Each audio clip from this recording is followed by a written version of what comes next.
ঐক্যমত কমিশন জনগণ ও রাজনৈতিক দলগুলোর সঙ্গে প্রতারণা করেছে এমন অভিযোগ তুললেন বিএনপি মহাসচিব মির্জা ফখরুল ইসলাম আলমগীর। পাশাপাশি স্থায়ী কমিটির সদস্য সালাউদ্দিন আহমেদ বললেন, ঐক্যমত কমিশনের প্রস্তাব জাতিকে ঐক্যের বদলে বিভক্ত করবে। জুলাই সনদ বাস্তবায়নের উপায় সম্পর্কিত কমিশনের সুপারিশ নিয়ে এভাবেই ক্ষোভ প্রকাশ করলেন বিএনপির দুই সিনিয়র নেতা।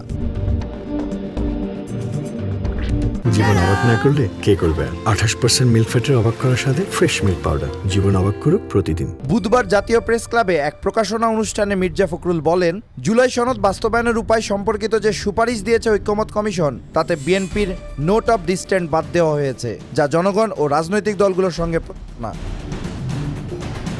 তিনি বলেন, গ্রহণযোগ্য নির্বাচনের মাধ্যমে জনগণের সংসদ গঠিত হলে তবেই প্রস্তাবিত সংস্কারগুলো বাস্তবায়ন সম্ভব। প্রধান উপদেষ্টা ডক্টর ইউনূসকে উদ্দেশ্য করে ফখরুল বলেন, আপনি জনগণের সামনে প্রতিজ্ঞাবদ্ধ যে সংস্কার দরকার তা সম্পন্ন করে নির্বাচন দেবেন। এর বাইরে কিছু হলে দায় নিতে হবে আপনার সরকারকে। মির্জা ফখরুল বলেন, নির্বাচন যত বিলম্বিত হচ্ছে, ফ্যাসিবাদী শক্তি তত শক্তিশালী হচ্ছে। তারা শৃঙ্খলা দেখতে চায়, তারাই নির্বাচন পেছানোর কথা বলছে। অন্যদিকে একই দিনে হোটেল লেকশোরে আয়োজিত এক সেমিনারে সালাউদ্দিন আহমেদ বলেন, কমিশনের উদ্দেশ্য ছিল ঐক্যমত প্রতিষ্ঠা করা, কিন্তু তারা এমন প্রস্তাব দিয়েছে যা জাতিকে বিভক্ত করবে। তিনি অভিযোগ করেন, 17 তারিখ যে দলিল স্বাক্ষর হয়েছে তা কমিশনের সুপারিশে পুরোপুরি অনুপস্থিত। বলা হচ্ছে 48 দফার উপর গণভোট হবে, অথচ এ নিয়ে কোনো আলোচনা হয়নি। তিনি প্রশ্ন তোলেন, এতদিন এত আলোচনা, এত কসরত করা হলো কেন, যদি সেগুলো বাদই দিতে হয়?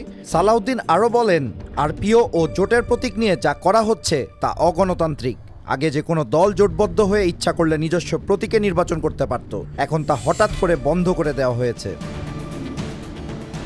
বিএনপি নেতারা মনে করছেন, ঐক্যমত কমিশনের কর্মকাণ্ড ও সরকারের অবস্থান দেশকে আরও অনিশ্চয়তার দিকে ঠেলে দিচ্ছে, যা গণতন্ত্র ও রাজনৈতিক স্থিতিশীলতার জন্য ক্ষতিকর।